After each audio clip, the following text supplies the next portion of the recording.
दोस्तों बीते जमाने में जब हमारा देश अंग्रेजों का गुलाम था, उन दिनों काला पानी की सजा का नाम सुनते ही कैदियों की रूह कांप जाती थी।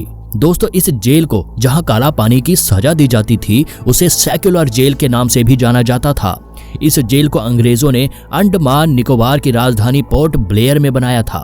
दोस्तों आपकी जानकारी के लिए बता दें, भारतीय स्वतंत्रता संग्राम के कई सेनानियों को अंग्रेजों ने यहीं कैद करके रखा था। अंग्रेजों को जब भी लगता था कि उन्हें इस भारतीय स्वतंत्रता सेनानी से काफी खतरा है तो उसे पकड़कर हजारों किलोमीटर दूर इस खतरनाक कारागृह में डाल देते थे।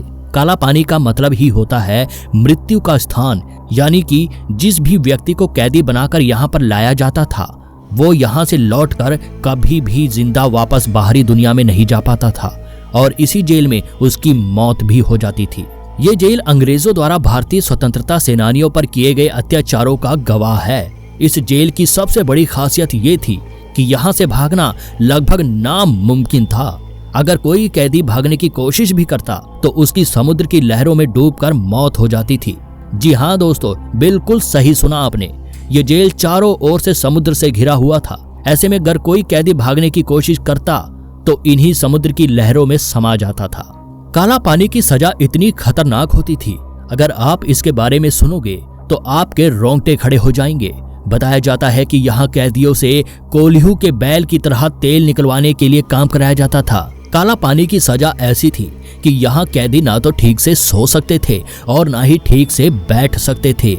अगर भूल से काम करने में कैदियों से कोई गलती भी हो जाती थी तो उन्हें कोड़े से मारा जाता था। काला पानी की सजा में कैदियों को बेड़ियों में बांध कर रखते थे।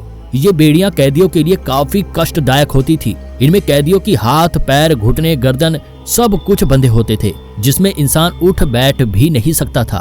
काला पानी की सजा काट रहे कैदियों से दिन रात काम कराया जाता था और उन्हें ठीक से खाने के लिए खाना भी नहीं दिया जाता था।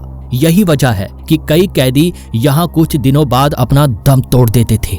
अंडमान निकोबार के इस काला पानी जेल में भारत के बहुत सारे प्रसिद्ध स्वतंत्रता सेनानियों ने अंग्रेजों द्वारा किए गए अत्याचारों को सहा है, जिसमें वीर सावरकर, बटुकेश्वर दत्त, सुशील दास गुप्ता, बरिंद्र कुमार घोष, वमन राव जोशी और मौलाना फजल हक हैदराबादी जैसे स्वतंत्रता सेनानियों के नाम शामिल हैं। काला पानी की इस जेल में कुल 698 कोठरियां बनी हुई थी और प्रत्येक कोठरी 15 फीट लंबी और 8 फीट चौड़ी थी। इन कोठरियों में ठीक 3 मीटर की ऊंचाई पर रोशनदान बनाए गए थे ताकि कोई भी कैदी आपस में एक दूसरे कैदी से बातचीत ना कर सके। तो दोस्तों कैसी लगी आपको ये जानकारी? अच्छी लगी हो तो खूब लाइक और शेयर करें।